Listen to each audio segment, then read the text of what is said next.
What is going on, YouTube? So coming back today with my Oregon State football preview for 2016. Talking about a team last year that went 2-10 overall, 0-9 in conference in the Pac-12 North, good for last place. So I want to go ahead and start with the first of my three key players, and go ahead and start with the JUCO transfer, Philip Napoleon. Napoleon, a three-star recruit, actually has the ability to be an all-conference type player this year, at least in my mind. Oregon State's going to need some players to step up. I think he could be one of those guys. They lose their top producers at all three levels, Kyle Pecco, Rommel Maggio, and Justin Strong. Now, they do have another guy that I think you should watch out for along the defensive line in Baker Pritchard playing opposite Philip Napoleon. They're going to need all three defensive linemen to step up either way. So, my second key player is the Utah State transfer, Darrell Garretson. Guy who was actually pretty impressive stats-wise while he was at Utah State. Throwing for over 2,500 yards, 18 touchdowns, and 10 interceptions. Will be a welcome addition to Oregon State's offense. Last year's starter, Seth Collins, moves over to the wide receiver spot, utilizes his athleticism a little bit more. And then, even though it's not a for sure thing yet for Darrell Garretson starting, I would say he's the favorite. But Marcus McMaryion is still in the running. So my third key player is Victor Bolden. In my opinion, the best player on this Oregon State team, and especially the best player at any skill position. Whatever quarterback starts this year, whether it is McMaryion or Garretson, they're going to have to rely very heavily on Victor Bolden. A few other names to watch out for: wide receiver Paul Lucas, very speedy guy who can play at the wide receiver or the running back spot, and then Jordan Villeman, who probably will be the secondary receiver in Oregon State's offense this year. So the first of my two X factors, and Oregon State just has a lot of issues they need to work out. First one, long term, is the rebuilding project, but I'm going to start with the scoring offense. Oregon State had a very, very anemic offense last year, an offense that just struggled to score in almost every single game. Almost there were a few that they kept up with.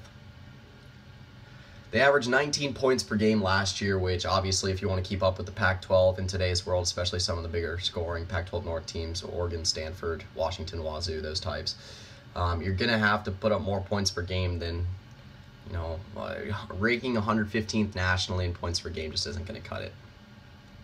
So my second X factor is just for the defense to step up. Like I said, both sides of the ball were pretty rough last year for Oregon State.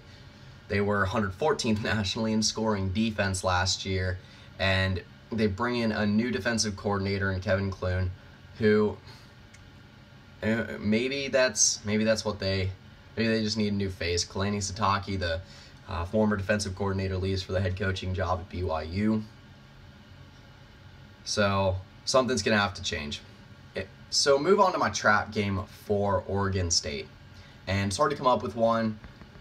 I pretty much have to go with Idaho State. Oregon State, a team that has struggled with the FCS teams in the past, losing to Eastern Washington 3 years ago?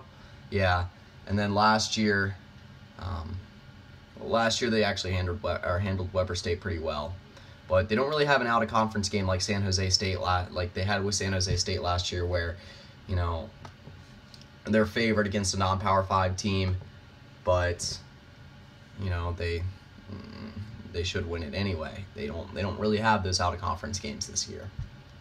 Idaho State, not a great team by any sense of the mind, but just for Oregon State, make sure you're prepared for it. So my biggest game for Oregon State is going to be the Civil War.